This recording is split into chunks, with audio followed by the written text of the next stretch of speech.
Welcome to the tool review channel, and for today's video we're taking a look at the Klein Tools D2000-9ST alignment pliers. Now Klein offers these as a pair of Ironworker pliers, and I believe their main selling point is for working with rebar wire. But I decided to pick these up, so I'm at my local tool store and decided to give them a go. So like most of the D2000 tools that Klein has to offer, you have that signature blue style of handle. And on the backhand of the handle, you also have a little piece that comes up there, which I'm assuming has to do with twisting wire. And then coming up to here, you have your spring here on the tool. Now, if you bought these and maybe you don't want them spring-loaded, I'm sure if you try and you split the tool apart quite a bit, you could pull that spring out and have a non-spring-loaded pair of pliers. But I kind of have to say, I kind of like them spring-loaded. Coming to the business end of the tool, you have the Klein Tools name and logo, laser etched, everything here, laser etched onto the surface of the plier. And then you also have your model number, and like most, if not all Klein pliers, these are all made here in the States. And then you have your induction hardened cutting jaws. So these are, again, a part of the D2000 series. So you're not only going to be able to cut through soft material like copper and aluminum wire, but it is also going to allow you to cut through some of the harder material like that rebar wire, some hardened wire, and screws and nails and things of that nature. And then coming up to the nose of the plier, you can see you have a fairly aggressive cross-hatching on both top and the bottom, which is fairly nice and actually bites down into material for a pretty decent amount. And then coming to the back side of the tool, nothing special here. Just some grease and stuff popping out of the oily joint right there, which is nice and loose. And I do like the spring mechanism. It is fairly nice and loose. So that's pretty much it for the detail on these pliers. We'll go ahead and zoom out there and get to some of the functionality of the tool.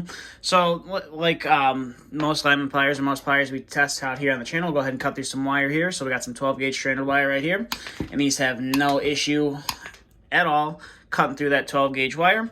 So now I'll get some 10 gauge wire in here, some 10 gauge stranded wire, and see if we have the same result. And we indeed do have that same result. And another thing I like to use alignment pliers for, and granted these are spring-loaded, which makes it even better, is I do like to use them to strip some of these bigger conductors. So we'll see how well we can strip this wire. And we'll go ahead and use that aggressive pattern on the nose of the plier to pull that insulation off. And I did a fairly decent job stripping that 10 gauge wire. We'll go ahead and do that one more time. So we'll go ahead and pull it off with just the cutting knives, and as you see right there, it does a fairly decent job stripping that wire. So that was some 10 gauge wire right there. See if I can do it with some 12 gauge wire as well, and we'll bring this in here and do the same thing. Go ahead and strip that surface and use those aggressive teeth on the front to pull that little piece of insulation off, which is fairly nice. So that is that cutting through some copper wire. Now, most of the time, if you're buying this, you're going to be cutting through some harder wire. So here I have just some wire that I took out of some flexible ductwork. We'll go ahead and give this a couple chops, and these have no issue cutting through that, as you can see right there. Not an issue cutting through that. So I'll go ahead and set that off to the side. And we will bring in some ceiling grid wire. If you work in a lot of commercial, if you do a lot of commercial work, whether it's heating and cooling, electrical, plumbing, you're gonna run into this stuff a lot. And the people who install the ceiling grids don't always, play nice and cut their excess off. They always like to leave it in your way, and you always get scratched by it. And you always have to end up cutting it out of your way. So we'll go ahead and see if these can go ahead and cut through that, and they can indeed cut through that without any problems. You do have to use a little bit of force, but they cut it without any issue. So we'll set that off to the side, and we'll bring in a couple screws to see if we can cut through these. Just a 632 screw right here, and we'll go ahead and readjust, and we should, as you see right there, are able to cut through that screw without any issue. And now we'll bring in an 832 screw and see if we can achieve the same results. Have to adjust my hand there, and you're going to have to end up using two hands and move the camera too while I do it. And we are indeed able to chop through that 832 screw as well. And we're going to go ahead and bring back in our conductors and see if they are still sharp enough to go ahead and chop through wire without an issue. And they indeed have no issue going through that 12 gauge stranded wire, and see if they can't achieve that same result going through that 10 gauge stranded wire. And they can indeed, and we'll see if I can still strip some wire with it as well. So go ahead and use that to pull pull it off, and we indeed are able to strip that wire with that is without an issue. So overall, these are definitely a nice, I would say these are a fairly phenomenal pair of lineman pliers from Klein Tools.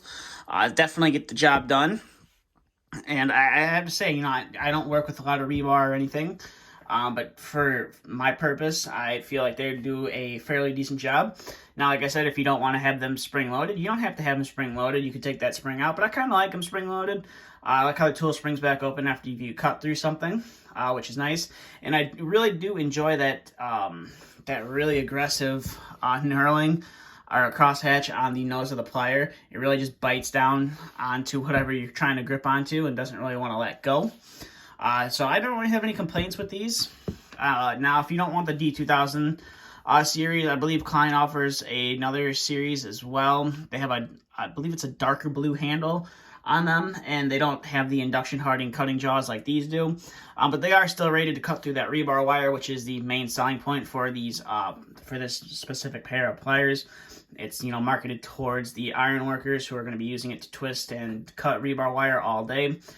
So maybe I'll eventually pick those up in the future. I'm not sure, but I just saw these at my local performance tool store here in Michigan and decided, you know what, I was going to pick them up. They had about 2 of them sitting on the shelf, and you can tell that they've been sitting there for a while, and decided to take one home to see how they worked. And I have to say, I'm fairly impressed with them. They definitely get the job done, and the spring-loaded feature is definitely a nice added touch to them as well.